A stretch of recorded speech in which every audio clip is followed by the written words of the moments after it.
Welcome to Significant Recruiting with Matt Rogers, the bonus edition of the Significant Coaching Podcast, where we go deeper into the recruiting side of the game. Today, I'm joined again by Coach Kevin Brooks, head baseball coach at Angelo State and one of the most respected names in Division II baseball. With over 800 career wins and a national championship under his belt, Coach Brooks knows what he's looking for in a recruit, and today he breaks it down for us. Before we get started, a quick reminder, these significant recruiting bonus episodes will eventually be for subscribers only. So if you're enjoying them, make sure to subscribe today so you don't miss out. And as always, visit CoachMattRogers.com for free tools, the weekly newsletter, recruiting resources, blog posts, and your copy of Significant Recruiting, the playbook for prospective college athletes. All right, let's get after it. Here's Coach Kevin Brooks talking recruiting.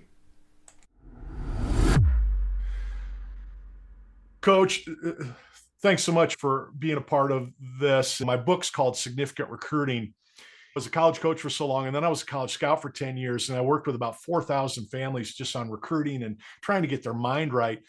The idea of significant for me was taking mere chance out of the equation. There's a lot of coaches that'll say, Matt, if they're good enough, somebody's going to find them. I want to remove that from kids because I don't want them just playing baseball. I want them going somewhere where there's a coach they love. There's an academic program that can help them with their future. So for me, that significance is really having a plan and a strategy to do it right for you as an individual. You and I have both seen plenty of kids that were good enough to play Division I, but really where they were going to blossom was D2 or NAI or D3 because they needed a smaller environment. They needed that one-on-one coaching. They needed more of that family atmosphere. Do you have some core philosophies on how you want to recruit every year? I would say our core philosophies are what type of player we want. That's the biggest thing. But on how, I think it comes back again to relationships. And so also where we are located. Okay, so we're 3 hours away from anywhere in Texas. And so when we go recruiting, it's a day. So if we go in the spring, that's a day we miss practice with our current players. Summer-wise, we're gone for 4 or 5 days at a time. But we do not get as much personal evaluation as we would like to make decisions upon these people. And for me, as I've gotten older, unfortunately, a lot of the people I have relied upon throughout my career have either retired or passed away. My connections. But it's always become people that you trust, word of mouth. And that goes a long way. The same people that have helped us with really good players. And so that's the biggest thing. Then, obviously, we go to games and we see player X and go, ooh, really like him, talk to his coach, etc. And maybe he becomes somebody too. And then the third way, we do run showcase camps for players that are interested in Angelo State. Come, we're going to do the pro tryout deal, but we're going to play games too because we want to see you play. Love that. A lot of guys that are good baseball players that are not good showcase guys. Yeah. Good showcase guy, but maybe not that good a player. But they can get around us, coaches, and see our campus, all that stuff. I would say on our roster, we'll probably get 5 guys a year from that. I'm assuming you carry, what, about 40? Right about 40. We're hoping maybe get it down to 35, but we're at 43 this year. Are you a 50-50 guy, pitchers and yes. We want everyday guys. We generally don't want more than 20. So we won't be too deep everywhere. Gotcha. And then, you're going to have some injuries, so you always want to be able to enter squad, which that requires you have at least 16, 8 and 8, and then 20 pitchers. Okay. And having that extra 4 or 5, that makes up for those injuries and class time that you may lose. And yes, being able to scrimmage when you want to scrimmage and always having the bodies. Right. And the arms. Absolutely. Okay. Yep. I love that. Let's dive into camps. Okay. I feel like I am constantly talking to moms and dads about camps because my philosophy is You go to a camp for one of two reasons. You either go to a camp because you know they're really good teachers and you're going to get better. You're going to learn how to play the game and you're going to get better hitting, fielding, throwing the ball. The second reason is you really like that school. You can see yourself going to school and getting education there. And you want to put yourself in front of that coaching staff, get coached by them, see if there's a relationship there, see if there's something they like, see if you can learn something and build some answers.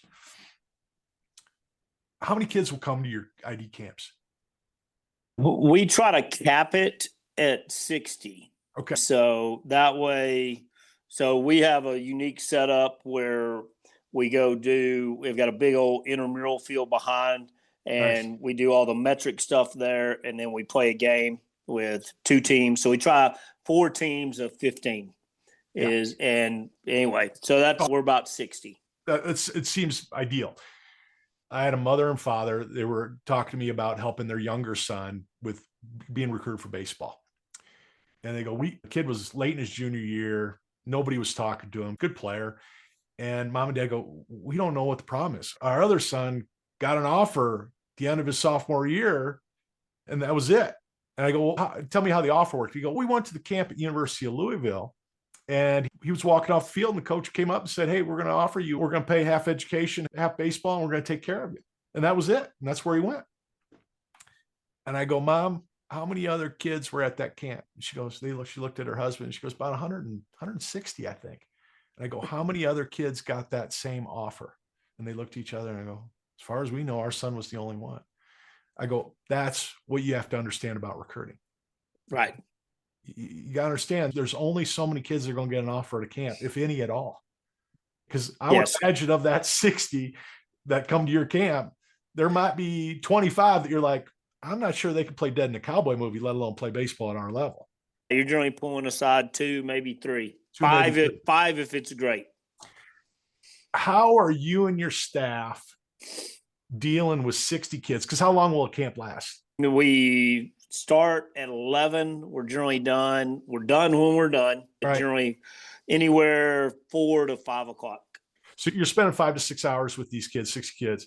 Talk to me like a parent that's going through this for the first time. What can I expect from a visibility standpoint for my kid in terms of you and your staff, the recruiters of your program, work with my kid, getting their eyes on them and getting a true evaluation in 5 hours? And that's always I get those questions, right? When people call, because they're like, is that just a money grab or whatever? And I'm like, we do make money off of it. However, we really are looking for players. Now, is your son good enough? And I don't know the answer because I hadn't seen him.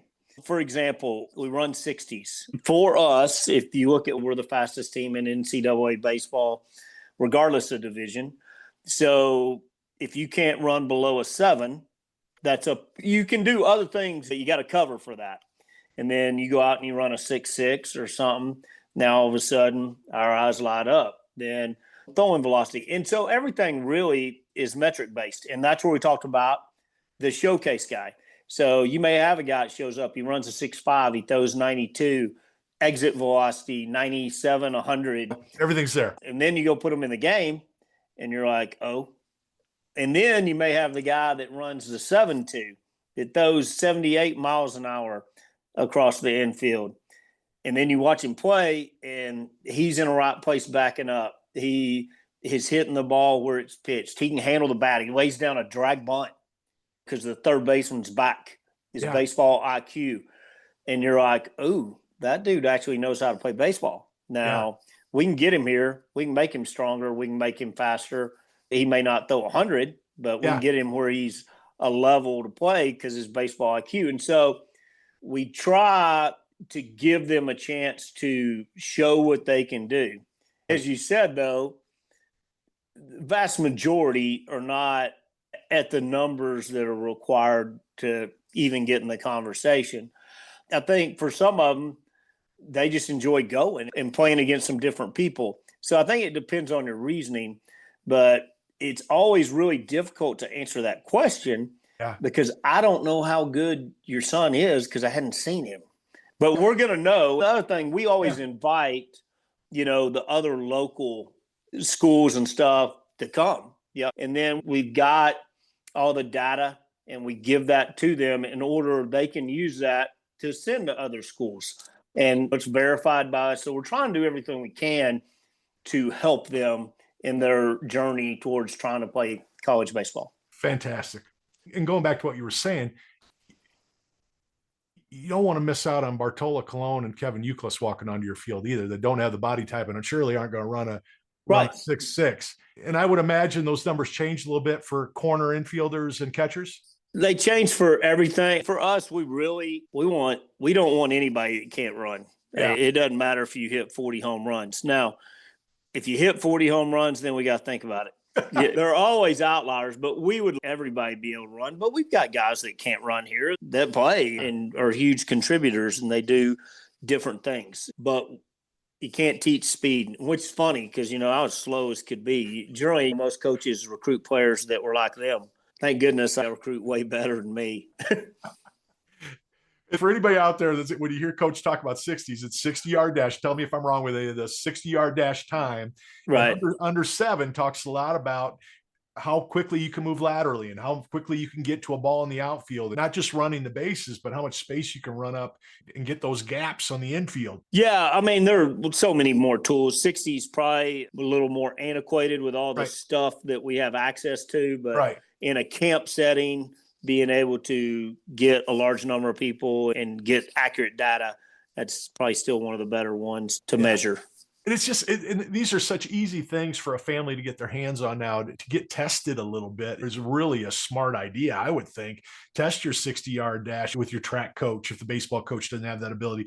To find a cop in your neighborhood that'll check your speed on your fastball if that's what you got to do, but get radar. Yeah. What is there that mile per hour for your pitchers that are that?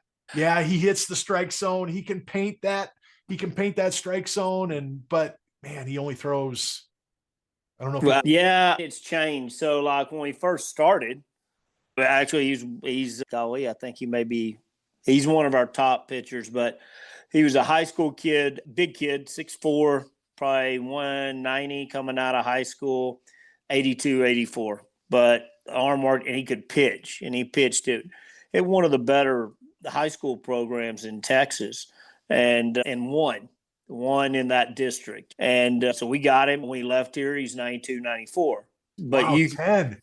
Yeah, you could see that just he needed to get stronger. Yeah. He had the body, the arm worked, all that stuff. Since we've gotten more scholarships and we've gotten better, and I hate this. This is still one of the things that I go back and go, but obviously those guys aren't going to hit as much. So for high school guys now, we don't have anybody that throws slower than 90. We got 20 guys that are 90 They plus. can all hit 90. Yeah, and then can throw strikes and pitch too. Right. The numbers just moved up. And so even a high school guy, we'd like to have hit 90. They don't got to pitch at it, but hit it. For right-hander. Now, left-hander throw everything out the window. I always tell lefties, you got the golden ticket and you didn't realize it. Left-handed, you can throw 76, and if you can pitch, you got it. But and I hate that because back in those days, we've had 5 guys that were walk-ons that were similar to the guy I described that all got drafted. And so I know we can develop, and I think that's the strength of our program. But it's just harder when we don't have to take that chance anymore. A lot of that is a little bit of victim of our own success. Yeah. We don't as often as we used to, even though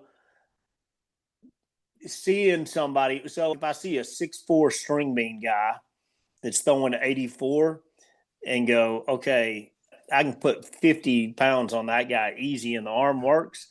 That would be somebody we'd probably take a chance on still, just probably not any money. It'd be like a recruited walk-on type guy. How do you go about putting 10 mile an hour on a kid? Obviously the weight and the strength making a difference, but a lot of that's got to be learning how to throw from your lower half, right? It is. I think mechanics are part of it, and then just strength, plain strength. But we're still – old school. So all pretty much every pitcher that comes in now has been doing some type of weighted ball training or all that. So we don't take it away from them because we don't want to do that. But we have still found the best. It's just gradual. And Trent Baker, actually, he threw great last night in Double-A start, was one of our guys out of high school. He was that big, old, strong guy that was a 86, 88 guy. He gained. He was by the end, towards the tail end of his freshman fall year, he touched some 90s. Then that spring, he pitched at 90. Then the next year, he jumped up a little bit to 92. Then eventually when he left, he was mid-90s and could pitch. And so that's a guy that's, knock on wood, never had an arm surgery, never had anything, which is super rare in today's game. Yeah. So we found when you do the weighted ball, it does work. There's no doubt. But you tend to get a pretty big jump. And with that big jump tends to come injuries. Yeah. And so just because your body's not made and equipped yet to handle it. And so we found just long tossing, doing the regular stuff, the old school stuff, we're going to get it. We just got to be a little more patient with it. But we have found that has led to way less arm injuries. And we're really blessed with the health of our staff year after year. And I think a lot of that is what we do in the weight room, but then more, what I did when I was a kid. I got up every morning at 9:00, played baseball with my friends till lunch, went and ate lunch, went back, played till dinner, went and ate dinner, came back, played till dark. And I probably threw, I'm guessing, 600 to 700 pitches a day. Yeah. And my arms never hurt because I asked it to do that. But you don't see a lot of Sandlot games anymore. I didn't hurt my arm until I became a high school coach, and I was throwing BP every day, and I wasn't lifting, and I wasn't in shape. And all of a sudden, I'm throwing 200 balls in practice, and I couldn't lift my arm up anymore because I wasn't doing it. No, we still take our breaks. What's a break look like for your pitchers? I would say break. So we've got 3 segments. We've got fall, you've got summer, and spring. Those are the 3 segments. We want our pitchers to really participate in 2 of the 3. Okay. So we're not. Does that mean on a mound throwing 2 out? Yeah, 2 out of 3. We're playing and getting after it. Okay. And then in the third, so we'll generally take maybe a 2-week break from not throwing at all. Okay. And then we like to refer to it as active rest the next 6 weeks. So we're still going out and playing some catch, but we're not really letting it go, long tossing, any of that stuff. And then we start coming back. It's probably a month period of building back up, of playing catch and not getting on a mound. Once we've been going for about a month, then we'll start, and we start with 25 pitches to the next week, 35, 45. We go up 10 or 15 and just go from there. So maybe. And then we throw a lot too in between. So when we get in the spring, so our pitchers touch the mound every day in between starts. It's 10 pitches. It may be 70%, but we're on it every day. Technique's still there. Yeah. Push off legs still there. Yeah. Different intensity levels. We're not necessarily getting on throwing 100% every day. Let's say I've got a 16-year-old boy in my house. It's a pitcher, and he's playing 100 games in a year. Take most of December off? Oh, gosh. Yeah, if he's playing fall, spring, and then he's played like 100, I would say summer. And go play. Just wiffle ball even, whatever. Just throwing stuff. Playing catch in the backyard with dad. Throwing it against the wall. Any of that stuff. Do you want them to have a week or two, like between those seasons, where they're just not picking up a ball at all? We do. I don't think the total rest can be too long. And that's just been our experience. But the body is an amazing thing, and it generally does what you ask it to do. You just got to continually to ask it and train it to, this is what you want me to do. Yeah, I mean, it's hard not to look at a guy like Bob Gibson and Nolan Ryan and go, those guys just threw all the time. They were constantly playing catch and throwing a baseball. And there's a reason they had 20-plus year careers as pitchers. And I think, one, the players today are so much better athletes. Yeah. I don't drive a real nice fancy car, but if I did, I can imagine if this one thing gets a little off, it really affects the performance of a super high powered car. We got a lot of super high powered cars as athletes in all the sports nowadays. Yeah. And so I do think, whereas of a different generation, our bodies just weren't in such good shape. And so something a little off, we didn't even know it. Whereas they're so good a shape, I do think that affects it more. Coach, you've been great. I put you in a room or a field with 300 parents who are all trying to help their kid get to that next level. Is there a couple pieces of advice you want these parents to understand as they start that recruiting journey? Is there things that they need to really grasp as they start this process? The one thing, and this is so hard for parents, but I haven't been in it as long as I have, changes in the players, changes in everything. And obviously now parents are a lot more involved than they were, say, when I went. It was like, all right, see ya, and off and figure it out yourself. And the reason is love, which is a great reason. That's the reason all these things, because parents love their children and they want the very best for their children. But I still think, again, and that's the hardest thing. I got my last one's graduating here in 2 weeks. So she's off to college and we'll see how I handle that. But you should read my blog from that last night. I got a daughter that's going through it too. Yeah, I'll send it to you. Yeah. But we got to let them. It's so hard to let your kids fail.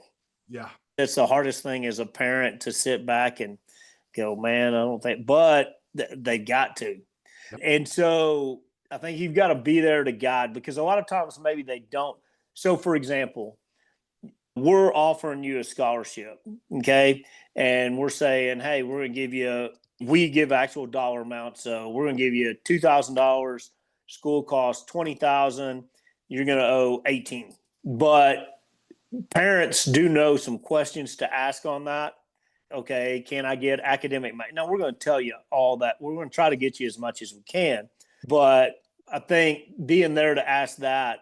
The other thing, and parents sometimes when I am in front of a group, they're like, this is the part that's crazy. So I've been doing it 30 years. I've got 75% of our dudes that I've coached at all different schools come in wanting to major in X.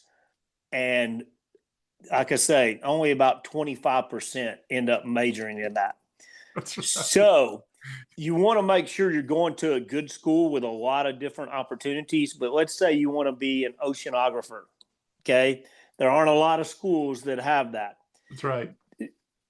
But there's a really good chance you're going to show up, unless it's just been a passion since you've been 5 years old. You may not end up majoring in that. So make sure they got some other things at that school that interest you as well. That's the biggest thing on the academics. Choose a good school with a wide variety of majors, because odds are, I was a business major. I took business classes like, I hate this. And I changed and ended up political science, which I'm really using. But anyway. You're using it more than you think, dealing with all these kids and these parents. But be there to help guide. Yeah. But at the end of the day, you've got to let them go make a decision. It may be the wrong one. Yeah. It may. And with the transfer portal, then get it right. But I always say this to anybody, if I were giving advice, don't make this a bigger decision than it is. But here's the deal. Once you make that decision, make it the right decision. Yeah. That's the biggest key. Once you get there, get bought in and make it the right decision. Yeah. That is the key. And you seem like the type of coach that's got a line of guys outside your office right now waiting to talk to you. I've actually got one. That's funny. And they want to have a relationship with you that goes beyond bats and balls. Yeah, I think that's great. And that's one thing I will say, the smartest thing I ever did when we got to build new facilities was my office is in the locker room along with our other coaches. So they do they're around me a bunch. And so they see Coach Brooks on the field, and that's a little different guy. Yes. But they see goofy Coach Brooks a lot more than they see Coach Brooks on the field. So they know if the Texas Rangers are playing bad, I'm screaming at the TV. Yeah. Anyway. Marcus Semien still hasn't broken 200. No, gosh, get the ball out of the air. He's driving me crazy. Coach, it's been a fantastic conversation. I hope you don't mind me calling you a friend, because I've learned so much and had so much fun today, and I hope this was good for you. Oh, it was an honor to be here, and thank you so much. That's a wrap on this bonus episode with Coach Kevin Brooks. I hope you took as much from it as I did, whether it was insight into what coaches are really looking for, or a reminder that fit, character, and communication still matter in the recruiting process. I hope it motivated you, and I hope it motivated your son or daughter. If you found this helpful, make sure to subscribe now, because these bonus episodes will soon be exclusively for subscribers. And don't forget, you can always find more tools, templates, and weekly guidance for your recruiting journey at CoachMattRogers.com. Thanks for listening, and we'll see you next time on Significant Recruiting with Matt Rogers.